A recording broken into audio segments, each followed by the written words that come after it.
As Israel continues to respond to the attack carried out by Hamas, I've been thinking about another war that might serve as something of a cautionary tale. In April 2003, during the early days of the US invasion of Iraq, David Petraeus was a two-star general, commander of the 101st Airborne Division. He was ordered to take Najaf, a city of about 500,000 people, famous for its Gold Dome Mosque. There had been several days of tough fighting against the Fedayeen, the Iraqi paramilitary group loyal to Saddam Hussein that carried out guerrilla-style attacks on the US-led coalition forces. We were ordered to secure the city of Najaf, take the city of Najaf, and several days of tough fighting, all three of our brigades, each of which has about 3,500 troops, lots of attack helicopters, air support, everything, all being employed. My boss had come to watch the kickoff of the operation. I remember standing on the hoods of Humvees, actually, next to each other with binoculars, watching as the first soldier was exposed to the enemy and so on. Several days later, the fight is over. The enemy's collapsed, disappeared. We take control of the city. And I get on the radio, I call him and say, hey, boss, I've got good news and bad news. The good news is that we own Najaf. He asked, what's the bad news? I replied, we own Najaf. What do you want us to do with it?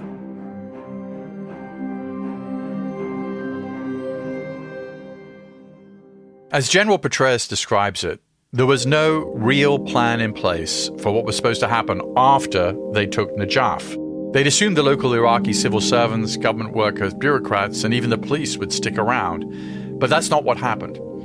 So Petraeus was forced to leave an entire brigade combat team of about 3,500 troops to oversee the city and keep it secure.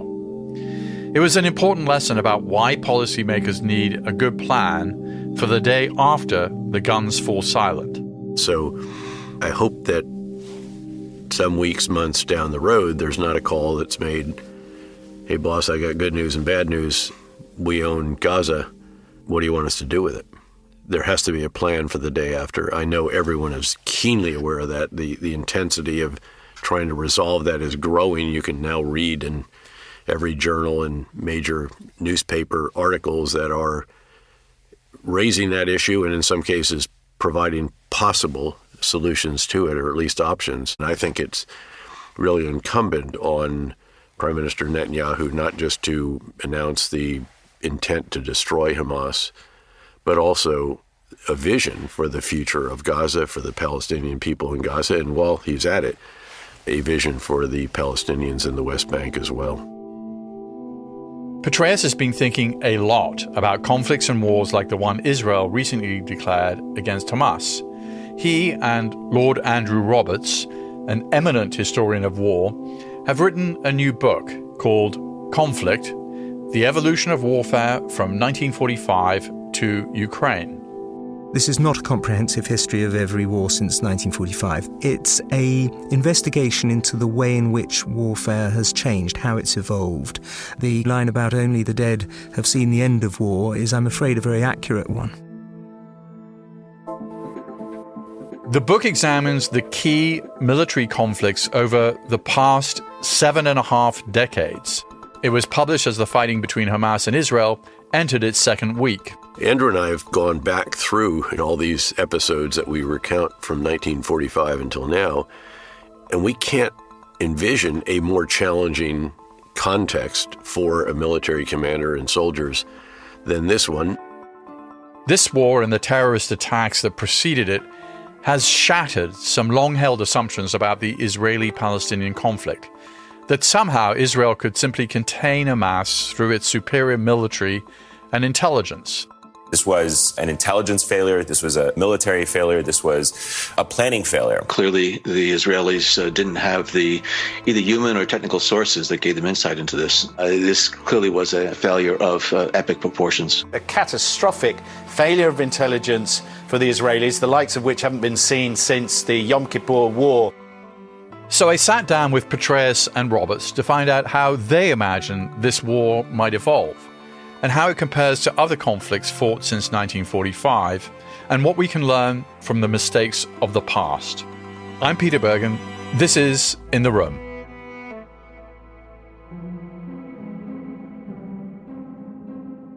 One of the key ideas Petraeus and Roberts lay out in their book is about the role of the leader in a conflict, what they call the strategic leader.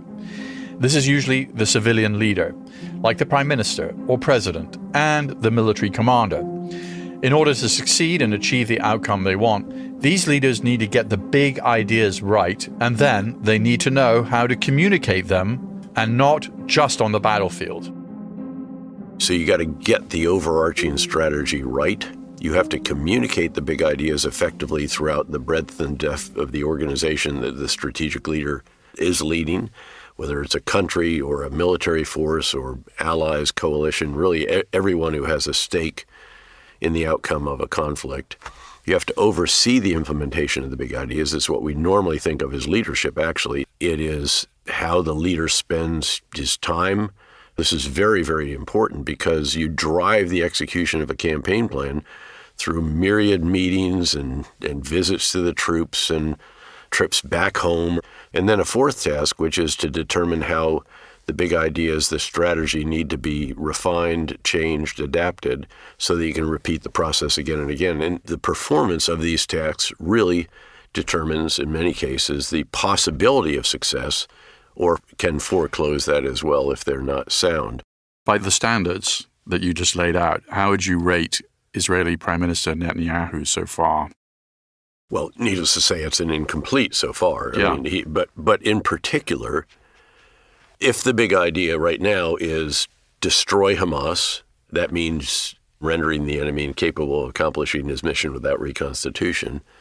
As a military commander, that means not just a lot of, as precise as possible, airstrikes and indirect fire, but at some point you have to go in on the ground, clear every building, every floor, every room, every basement, every tunnel, and it's an extensive tunnel system of an enemy who knows this better than the back of his hand, who has shown a willingness to blow himself up to take Israeli soldiers with him, improvise explosive devices, diabolically terrible, clever booby traps. And by the way, you not only have to clear every building like that, you have to then retain it by leaving a substantial force behind, one that's large enough that it can't be swarmed by the enemy and added as hostages to the over 200 hostages that have already been taken. And of course, this will all be done in a densely populated area, even with hundreds of thousands having left Gaza City in northern Gaza. And of course, these hostages that will be used as human shields. It seems to me as a non-practitioner that two of the goals are incompatible. Destroy completely Hamas and rescue the hostages. Well, and then beyond that, because I should have continued, what's incomplete is the lack of the big idea about how to administer Gaza. And again, not just handing out humanitarian assistance and rebuilding and reestablishing markets and schools and so forth, but also continuing a counterinsurgency campaign to ensure that Hamas and Palestinian Islamic Jihad can't come back. And then a vision for the Palestinian people that really should be part of this as well. During the surge in Iraq, we sought to convince the Iraqi people that life will be better if they support us in the elimination. And we had to clear and hold huge cities as well, nothing as big as Gaza, but hundreds of thousands of people in Ramadi, Fallujah, Baquba, eventually Mosul, Samarra, parts of Baghdad, etc. We had some significant experience with this, but then we had a plan for what would follow, and it was that we would control it for a period. We would gradually build up Iraqi security forces. We would reconcile with some of the insurgents, as many as we could that were rank and file that just were in the wrong place, tacitly or actively supporting al-Qaeda. But then we had to go after the irreconcilable leaders.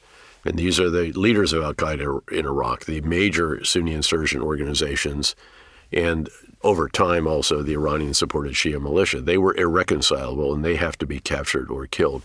This is very similar to what Israel's going to do, but this is a much more challenging enemy in a much more complex situation. And it's also worth pointing out, of course, that you've got to do all of this in a situation where you don't know what Iran's going to do next. You don't know what Hezbollah is going to do next.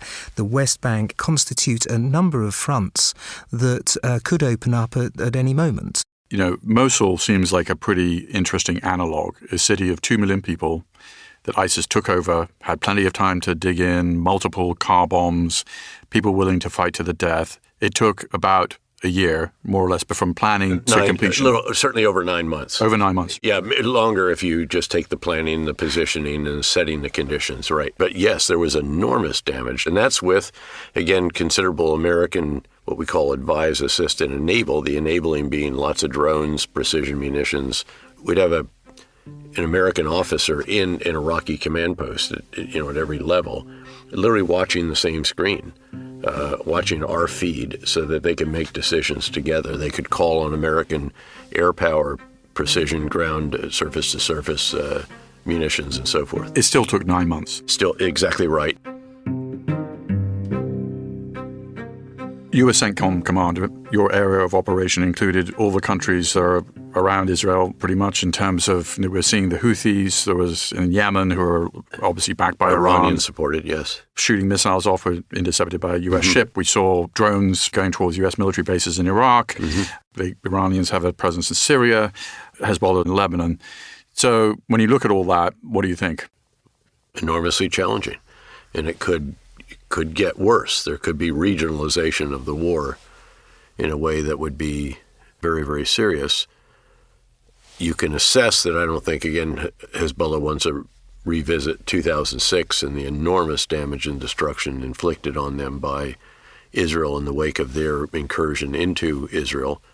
But Iran may push them that way. Public sentiment, or at least the Lebanese Hezbollah area sentiment, it's an Iranian-supported Shia militia on steroids, because it approaches almost 150,000 rockets is not a little militia force. This is a very considerable, very substantial street muscle force that has enormous capabilities. Well, and also, if they're all fired off at the same time and Iron Dome is overcome, they also have some precision rockets as well, don't they? So longer range, too. Yeah, so they can hit Jerusalem and Tel Aviv. Would pressure on Hezbollah mount as the weeks goes on, months, more pictures Sure. To do something? So Fridays will become more challenging in these different countries. This is often a challenge in Iraq if there was some issue that arose that also aroused the people, and then tragically it would often be amplified by the mullahs of different mosques and so forth. There are a couple of big themes in your book that I want to draw out. Robert Gates, the former U.S. Secretary of Defense, apparently kept a maxim on his desk which said, I'm going to paraphrase, the way to achieve complete strategic surprise is to do something possibly self-defeating or even stupid. So your book, you say surprise attacks are surprisingly common. So let's talk about that. I found it fascinating that you said, that dictatorships and terrorist groups are much likely to engage in this because democracies have to build consensus and, they can't just launch a war without sort of political support of their own people. It tends to be authoritarian or totalitarian powers that launch these surprise attacks like the beginning of the Korean War. Then you also obviously have 9/11, you have the Falklands, you have the Yom Kippur War. They happen again and again and again. But what we discovered again and again, and which I think, by the way, will also be the case here with the Gazan situation, is that the response of the country that's been attacked is all the more outraged for having been the victim of a surprise attack. Look at America after Pearl Harbor. There was a sort of righteous fury that grabbed the nation and held it for 4 years until that was finally vindicated. Same after 9/11, of course. Now, Interestingly, President Biden, in addition to expressing his big idea for Israel and America's big idea, which is to have their back, also, though, offered a slight caution about what followed 9/11, acknowledging that we didn't get everything right, that the quest for vengeance can lead you to take actions that in some respects you might look back and say, hey, we'd like to have a redo of this or that. Well, partly I think it's because, especially in response to surprise attacks,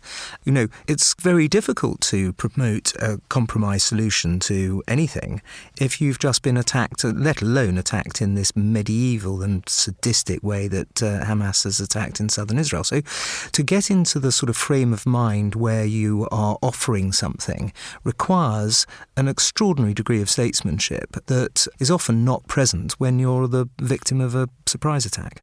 Another big theme that Petraeus and Roberts draw out in their book is the idea that you must win over the hearts and minds of the people involved in the conflict. Without this, a military victory can be pretty meaningless. Roberts says a good example of where this worked was in the British colony of Malaya, now part of Malaysia, where communist pro-independence insurgents fought a guerrilla war against the British. Malaya is a very good example. The Malayan emergency of 1952 to 60. It's a very good example of where the big idea was got right. The commander there, Sir Gerald Templar, offered the Malaysian people their independence pretty much from the beginning. And it really encouraged them to have their hearts and minds. That was where the original phrase came from, the Malayan emergency, from the hearts and minds, in favour of putting down this communist insurgency. So you got the local population on side, and that was essential really and independence was given in 1957. I don't know how that would translate into the present Gazan situation, but there has to be something that you can look forward to, that the people on the ground can really look forward to, something positive. There has to be a vision.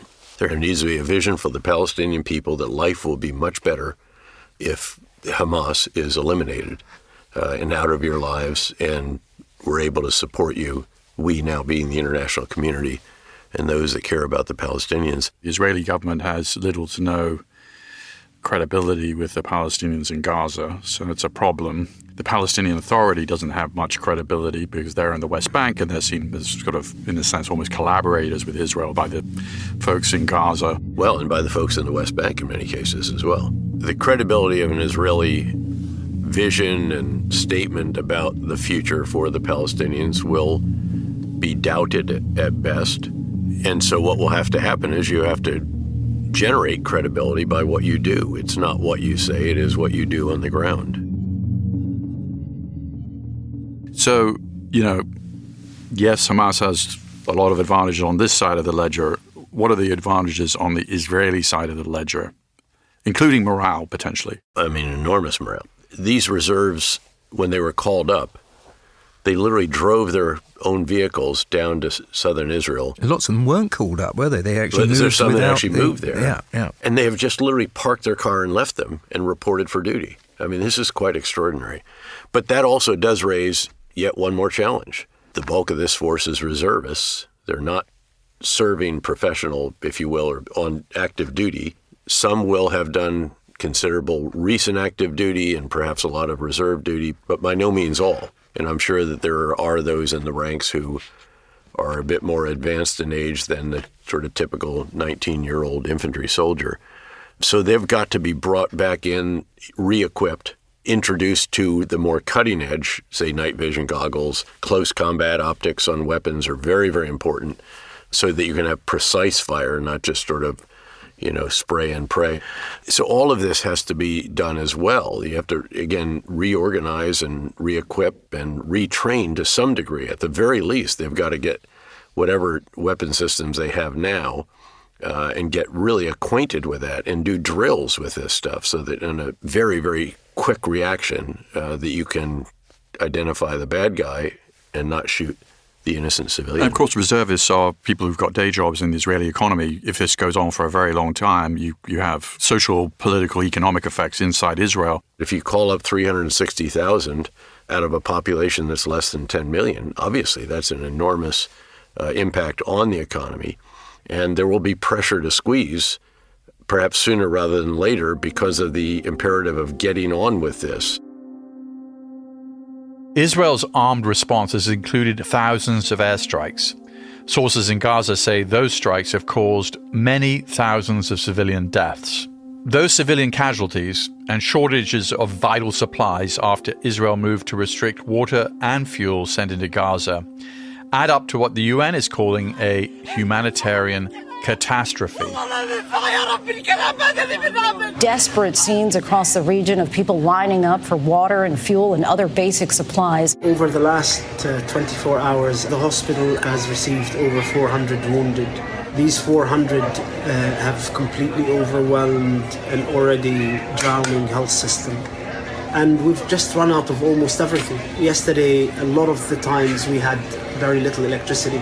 The people of Gaza find themselves right now in nothing short of a humanitarian catastrophe. Not my words. UN officials are ringing those bells saying we are now at the point where hospitals are beginning to collapse. There have been calls for a ceasefire to allow more humanitarian aid to reach Gaza. People in Gaza are desperate for life-saving supplies. The UN warning if supplies don't enter faster, the Gaza Strip could see a catastrophic loss of life. Mass protests have taken place from Jakarta to Tunis, calling for an end to the bombing of Gaza. Some families of the Israeli hostages have argued for the same thing. I asked Petraeus and Roberts whether they could see an alternative to further military intervention in Gaza. They could not. I'm sure that there are voices even in Jerusalem and Tel Aviv that are offering that caution, but there will be others who will say, if your intent truly is to destroy Hamas, an organization founded on the destruction of Israel and killing of Jews, you can't do that with military restraint. So again, it's a hugely challenging decision, without question. Also, the Prime Minister of Israel has gone on the record to say that every Hamas soldier is going to die. He put it as bluntly as that. If that's a stated aim of the Israeli government, then this can't be done by drones and from the air. That's something that would lead to a catastrophic loss of integrity of the Israeli government if it made that threat and then didn't carry it out at all. Now, you may again note that understandably, emotions are exceedingly high after such a traumatic event, noting again that this is the equivalent of the U.S. having lost well over 40,000 innocent civilians, not the nearly 3,000 that we actually lost in 9/11. And remember the calls for vengeance and revenge and so forth then. Now, over time, perhaps there will be at least more measured rhetoric, but this is the challenge of this strategic leader. He's got to get the big idea right, and if the big idea is to destroy Hamas and dismantle the political wing, you're not going to do that with air power. At the same time as Israel needs to be looking ahead to how it will prosecute this war and plan for the aftermath, there will undoubtedly also be scrutiny of the weeks and months before the attack and how it could have gone undetected by Shin Bet, Israel's domestic intelligence service, or Mossad, its version of the CIA. General Petraeus, you're former director of the CIA. After October 7th, we've heard a lot about intelligence failures. The question is, when we get further away from this, do you suspect that it will be mostly a policy failure, misunderstanding Hamas's aims, having kind of a too rosy view, ignoring intelligence that was useful or might have been germane? I think this was a real intelligence failure, and I think it was also a military readiness failure. And I think that the reasons that will emerge, my speculation is that Hamas dramatically improved its operational security. It began to understand the sources and methods used, in particular by Shin Bet, because this is an internal security issue, not a Mossad. Mossad is external. Gaza and the West Bank are treated as internal. Shin Bet normally, extraordinary organization. I loved working with them when I was a CIA director and even stayed in touch beyond. They're literally upstream normally. They can see what's happening. They can actually get inside the heads of potential attackers, extremists, whatever, and then in many cases prevent something from happening because of how far upstream they are. In this case, obviously, they were not upstream adequately. And I think that Hamas came to understand how Shin Bet has achieved that kind of intelligence and basically got much better in their operational security practices. And then in some cases, I think we'll find that they probably delivered disinformation in those channels that they know are being monitored. They also, again, when it came to Shin Bet, the focus was increasingly on the West Bank because of the unrest over there, the challenges between Palestinians and settlers. You have the added complication that this attack was carried out on a Shabbat, on a Saturday, but it was also a special religious observation. A number of soldiers were on leave. And then I think we'll come to understand better how creative Hamas was in using all kinds of ways to get into Israel, paragliders, as well as bulldozers and golf carts. But in advance of that, they blinded the surveillance systems along the wall by taking out the nodes, the communication nodes that connect those observation systems to command posts that are monitoring those systems. And so there was an over-reliance on technology, and that technology was blinded at a critical moment. So you put all that together, I think, and then there'll be some more. Mossad probably didn't pick up enough of what Iran was doing to enable Hamas to do this and so forth. Aside from all the questions about these security and intelligence failures, is perhaps an even bigger question. Are military solutions the best way to resolve conflicts, especially ones that have been going on as long as the one between the Israelis and the Palestinians? In their book, Petraeus and Roberts write about how the United Nations was founded in 1945 in the aftermath of the Second World War. Its founding charter stated that it hoped to, quote, save succeeding generations from the scourge of war. Yet they note that since the UN's creation, there have been hundreds of conflicts. Yes, it is a dismal record. We call our first chapter The Death of the Dream of Peace. Turns out that getting out of the Middle East is something every American president sort of wants to do, but it never really happens. It's the same as getting out of endless wars. And it used to grate a bit when I would hear someone say, we have ended the war in Iraq or we've ended the war in Afghanistan. We hadn't. We ended our involvement in those wars. And as Ambassador Crocker used to say, you can leave the movie theater while the movie is still rolling, but the movie rolls on. And those wars tragically rolled on as well. And the outcomes in many respects, particularly obviously in Afghanistan, have been quite tragic, heartbreaking, and I'd submit disastrous. I think another tragic thing is that the United Nations was founded in an attempt to bolster the rules-based international order, intended to be part of it. And only relatively recently have Russia and China decided that the rules-based international order is in and of itself a bad thing that they want to alter and get rid of. So that too is going to be something that's going to hamper the working of the United Nations. A war reporter named Rick Atkinson was embedded with General Petraeus and his division during the invasion of Iraq in 2003. Atkinson was interviewing the general throughout. Famously, Petraeus turned it around on Atkinson and asked him, "Tell me how this ends." I think it was shortly after the Battle of Najaf when I realized that the assumptions that we'd been provided and on which were based, in particular the post-conflict planning, were being invalidated one by one.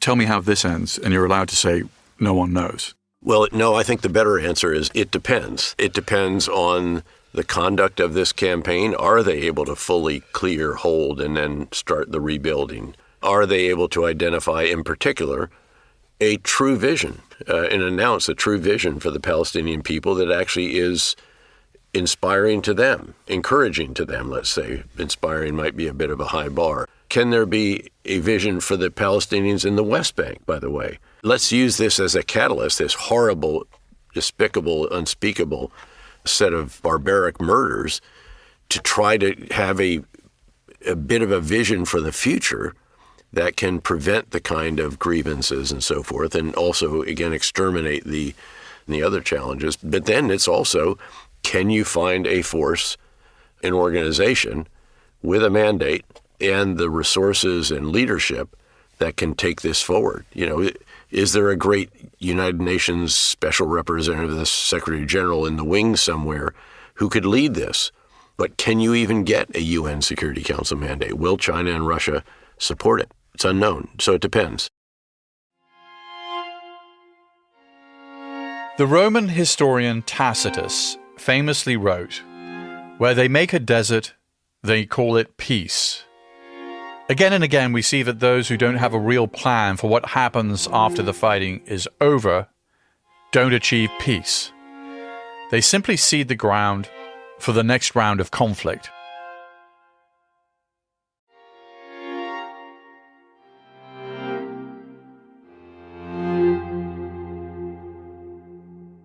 If you want to hear more from General David Petraeus and Lord Andrew Roberts about the history and future of warfare, their book, Conflict, The Evolution of Warfare from 1945 to Ukraine, is available now on Audible.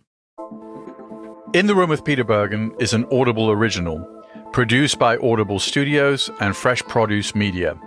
This episode was produced by Alexandra Salomon, with help from Luke Cregan. Our executive producer is Alison Craiglow. Katie McMurran is our technical director. Our staff also includes Laura Tillman, Eric German, Holly DeMuth, Sandy Malera, and JP Swenson. Theme music is by Joel Picard. Our executive producers for Fresh Produce Media are Colin Moore, Jason Ross, and Joe Killian. Our head of development is Julian Ambler. Our head of production is Eleanor Bavietz. Eliza Lambert is our supervising producer. Maureen Traynor is our head of operations. Our production manager is Hermenio Ochoa. Our production coordinator is Henry Koch. And our delivery coordinator is Ana Paula Martinez. Audible's Chief Content Officer is Rachel Giazza. Head of Content Acquisition and Development and Partnerships, Pat Shah. Special thanks to Marlon Calby, Alison Weber, and Vanessa Harris. Copyright 2023 by Audible Originals, LLC. Sound recording copyright 2023 by Audible Originals, LLC.